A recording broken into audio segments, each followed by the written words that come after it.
Welcome to our last episode of Trees and Lines at the Trees and Utilities Conference. We're super excited to have Kamran Rasheed.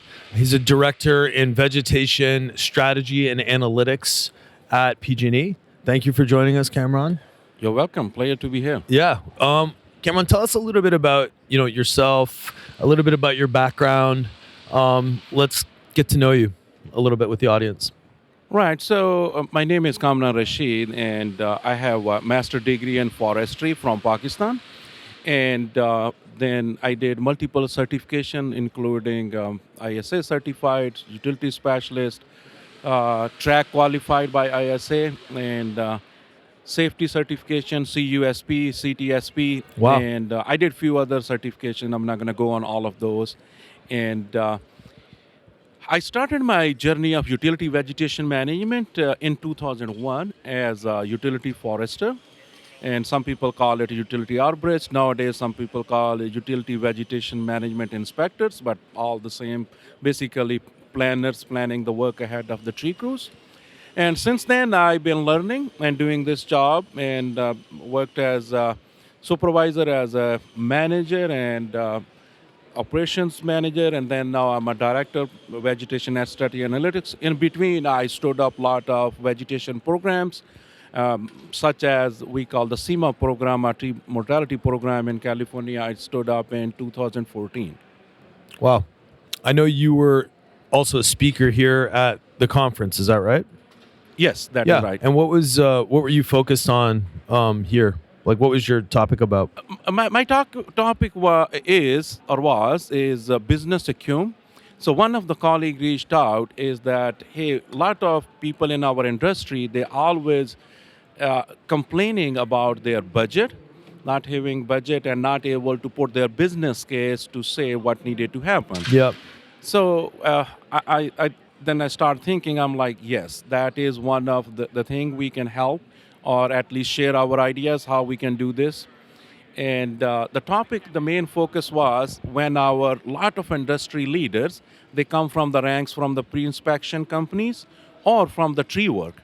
They are very good at in their identifying the trees, getting the tree work done, but sometimes struggle to bring the value and the business case to the management, to the decision makers, to present what is going to be, what is the benefit of it. So that was the key focus, to let them know you need to be very clear, you need to have a business case, you need to put together all your operational plan, then you need to say is that what this program is going to do, how this is going to reduce the risks such as wildfire risk, how this is going to bring reliability, how this is going to bring public safety, and how this is going to help the infrastructure not to have a failure in the adverse weathers. And the list goes on. So every utility can be a different driver if they can bring my colleagues and myself to present, like, this is the benefit I'm bringing, and then decision makers are making the decision because they have a full portfolio within a utility.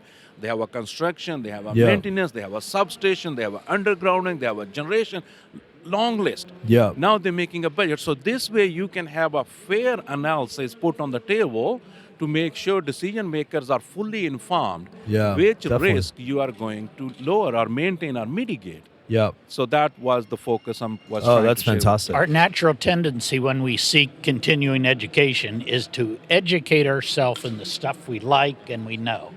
We should educate ourselves in what will make us successful, which is sometimes that's pushes fantastic. Our. That is very true. That was my very first slide.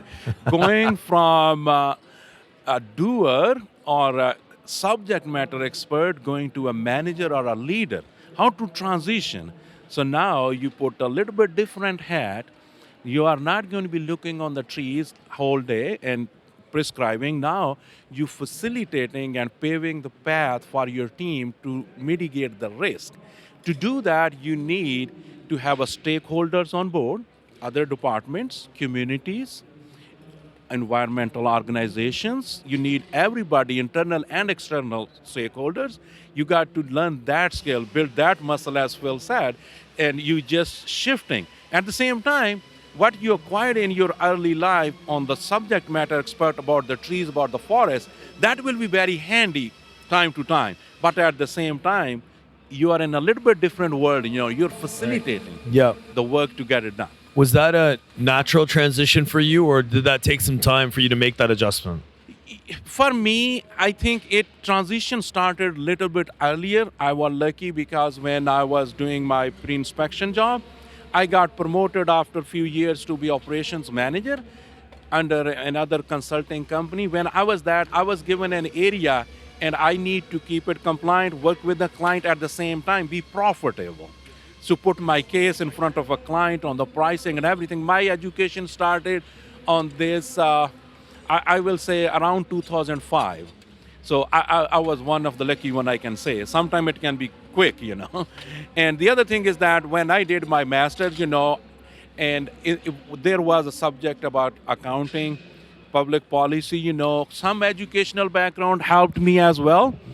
And then additionally, keep coming, when I joined my utility, I work for Pacific Gas and Electric right now, and I got the opportunity to stand up few of the programs. Yeah, that's amazing. And that helped Yeah. me too, to how, especially tree mortality, to put the risk on the table and let my upper management know and the stakeholder at state level, local level, like this is going to take this much effort.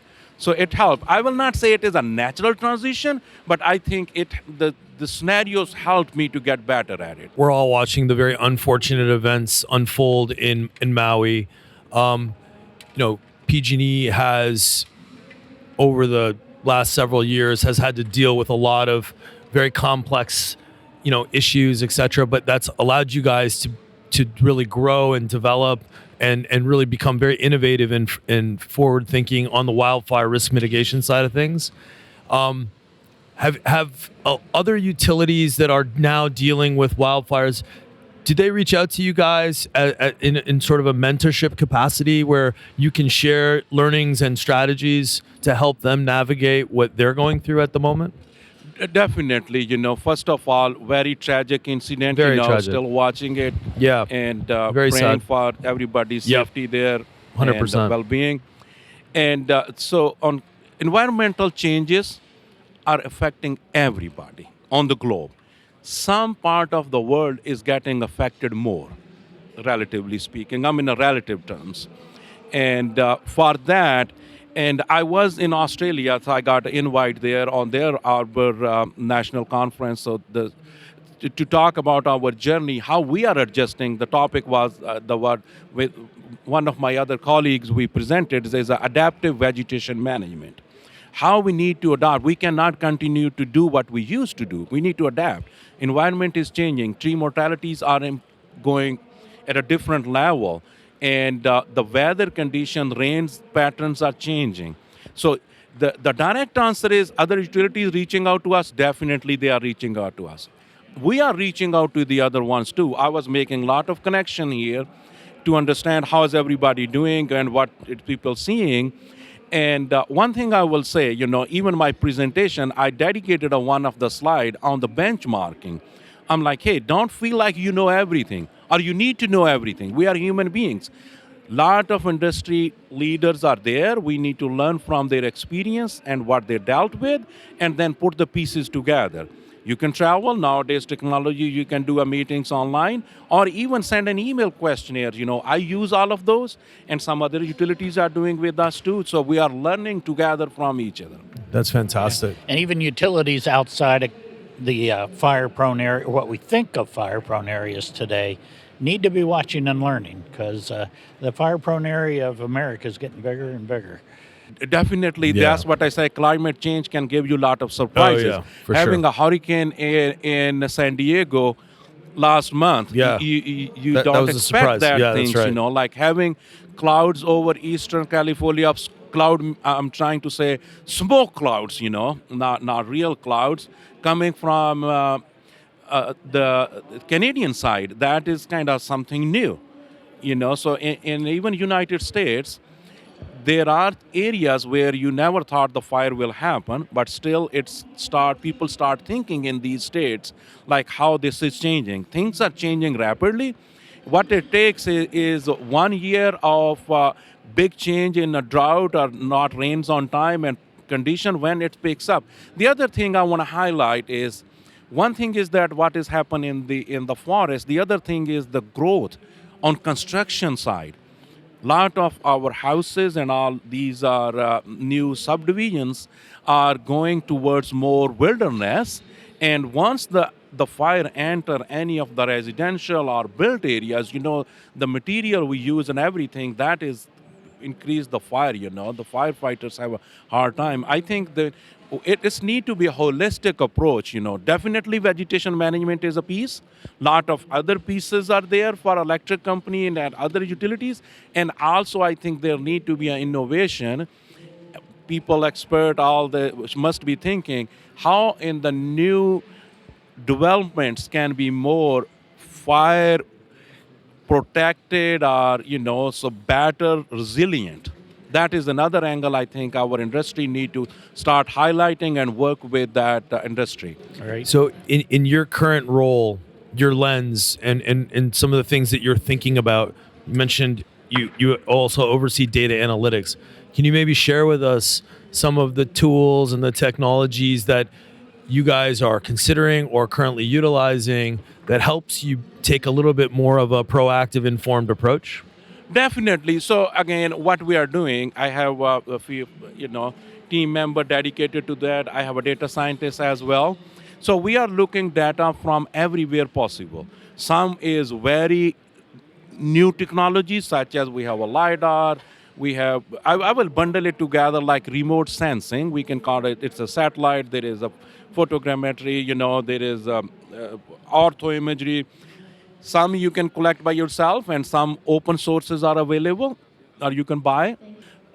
So the other layers we have is that data available. NOAA have a lot of data. So that is open source, government is given. NASA have a lot of data, you can go there. Lot of universities, lot of government agencies have a data. We pull such as you want a moisture contents, weather pattern, lot of open source data. Then you have your own utility data, you collect it. Then you have your historic pattern of outages, ignitions, and then other failure patterns, and then the tree density, and then you have a subject matter expert, they can tell you the consequence models there. We bring in all layers of data to narrow it down to so where we can do more work. And that is our mission. We have multiple layers of our controls. We have our routine program, we have a mid-cycle, or we call second patrol. Then we are trying to do more targeted approach to go above and beyond. Again, as I said, that is vegetation management is one of the tools. I'm talking about mitigating the ignitions now. And then you have, public safety power shutoff. We have a EPSS, enhanced power shutoff, undergrounding, overhead strengthening. So there is a lot of other tools in the toolbox we are applying. Right. Yeah, you guys definitely employ a really unique portfolio strategy of options where, they're all kind of working together. I know that you guys have made incredible progress, and with the system and with your customer engagement and technology development, all that sort of thing. For you specifically, what are some of the things that keep you up at night that you're still trying to refine? Trying to solve for outside of just overall broad refinement? What are some of the specific challenges that are really kind of at the forefront for you? The biggest thing is that what I don't know. So Welcome to the team. Yeah. So that, to be honest, whatever is possible, what I know, Yeah. we try, Yeah. we try that, and our upper management support that, and even our state is supporting us. And our communities are, supporting. Community wants to be safe. And there is a time, there can be everybody's intention is to mitigate the wildfire risk. But when we are coming to the plan, there can be differences, We need to work with each other to make sure we go to the same goal at the same pace, what everybody's liking. But what keeps me up, what I don't know, what can slip through, and is my thinking enough? That is the reason I reach out to so many people on this. Are you doing any new pilot? Are you thinking something new? And we do benchmark and I keep asking the industry, Yeah. what else is there? So there's lots of peer-to-peer engagement. Yes. And got it. Definitely. Yeah, you have so many stakeholders, external stakeholders that are actively engaged in helping you. Definitely, they are, as Phil said, we have internal stakeholders from multiple angles. They're looking, they're giving feedback, and their intention is also shared intention, to avoid outages and ignitions. Yeah. But, so as I said, when we put together a plan, there can be difference of opinion, but Yeah. end goal is everybody is marching towards like how to mitigate the wildfire risk. Yeah. Kamran, you have such a varied background and such a fresh perspective on learning and broad learning and growth. One of the interesting things about our viewership is we have lots of young people coming into the profession, and they seem to really gravitate towards the personalities that join us on this podcast, and they're very curious about career decisions that, let's say, you've made along the way. If you were sitting in front of an auditorium of young vegetation professionals, how would you counsel them? What guidance would you give them in terms of their career decision making as they're moving through their professional careers? The first thing I will say when the young people are coming, that is the opportunity being young. Yeah. We are not getting younger. Yeah. When you are young, learn as much you can. Yes. Yeah, Be good. humble. Yes. Don't just look like, everybody wants to climb. Nothing wrong with that. But when you want to climb, make sure, you look far ahead where you want to go. And you look just ahead of you. You're not looking too far out. You're missing a ditch in front of you, And look left and right too, what are the opportunities. Education is the key. Experience is the key. Diverse experience is the key. Oh, So very well look, said. multiple angles Yep. within that industry, and then decide. And mentorship, look some good mentors. People are available in the industry, they want to mentor people. And then make a decision at the right time to climb to the next level, and then learn about that next level. What is the demand? Because where you were or where he or she was doing, and the next level may be different. The demand is going to change. If I'm an inspector, now I'm a supervisor. It's coming whole lot new things, responsibility, taking care of employees, be fair with everybody. You need some HR help. So as you keep going up, so I will say keep applying these. Be humble, be patient, and listen. And once you are in a leadership, even like a lowest leadership level, so then get a feedback and then take that as a gift, You like it or not, think about why somebody thought about you like that. So sometimes we got like, oh, why he or she, so because they don't. No, why he or she said that. Digest that and get better. And then if somebody gives you good or bad feedback, go back to them. And you don't have to agree on everything what somebody said. At least you need to have your own logic and reasons, And a lot of time, what I have seen, in hindsight, I'm like, yeah, this person gave me a feedback, that was good. Because at the moment, what I was thinking or doing, I was maybe blindsided, So that is another key point there. So be humble, be listening, and make sure closing the loop. Doesn't matter which position you are. Once there is a feedback, listen, think, and then go back, close the loop. Yeah, I like that. Yeah, you said if you're a young person out there, find a mentor. Right. Yeah, and I'm going to guess I'd turn that around and suggest to so many of our listeners that have been around for 15 or 20 years, be a mentor. Find people that you can help develop. Definitely. In this industry, I think, as Phil said, we need to encourage the young generation to find a mentor and people who are experienced. I like Phil, for example, I reached out to him a few times, I'm like, Phil, I need help. So you've been in the industry, you have a PhD, you did a lot of work in this. How I can do this? He connected with me, people, facilitated. And again, I second that what you said. We need more and more mentors who can help. I feel like you've taken on a variety of roles. Earlier when you were describing your trajectory, it felt like a lot of that happened inside of PG&E, a lot of movement that you've had. Tell us a little bit about, the flexibility that you have in your organization to be able to try different things and move from different asset classes. Tell us a little bit about the PG&E culture and how that sort of functions. PG&E is, as you know, it is a big company, and a lot of departments, lot of opportunity.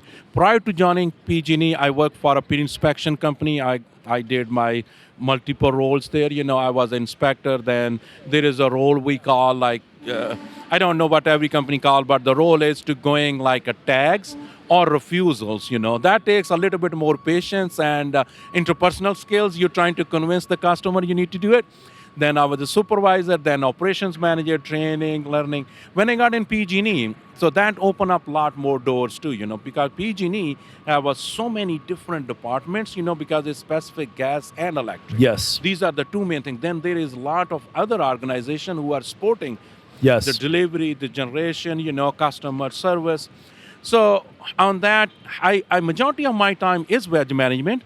And the opportunity I got, as I said, adaptive vegetation management.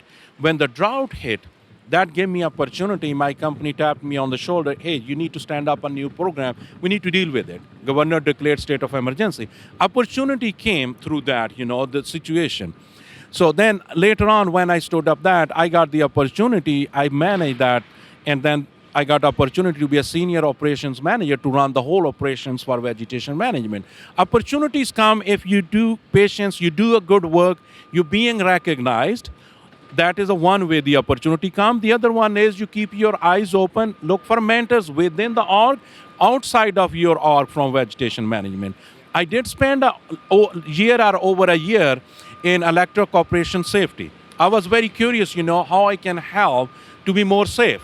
I got an opportunity, I did that, and then when I got there, I'm like, okay, I have experience in vegetation management safety, I have a certification, but how about broader utility safety?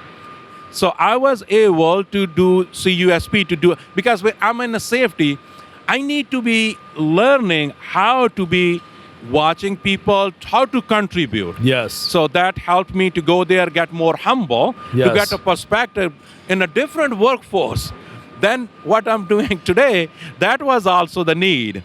So I came in here, so there was like, we need to set a strategy, long-term, short-term. We need to depend on analytics, so we're doing the right thing. Again, as I said, opportunity can be, you looked at it, or you looking outside. It can be both ways. Yeah. Well, this was an absolute pleasure to sit down and chat with you today. Let's find some more time and For continue our the audience, discussion. all hell's broken loose on the Thank you. exhibit hall This was a floor, pleasure. so- Thank you so much. Thanks, Kamran. Thank you. That's it for this episode of Trees and Lines, brought to you by Iapetus Holdings. If you like the show, please give us a 5-star rating on Apple or Spotify. If you have any questions or comments on any of our episodes or ideas for topics or guests, we'd love to hear from you. Please contact us at treesandlines@iapetusllc.com. We'll chat with you soon.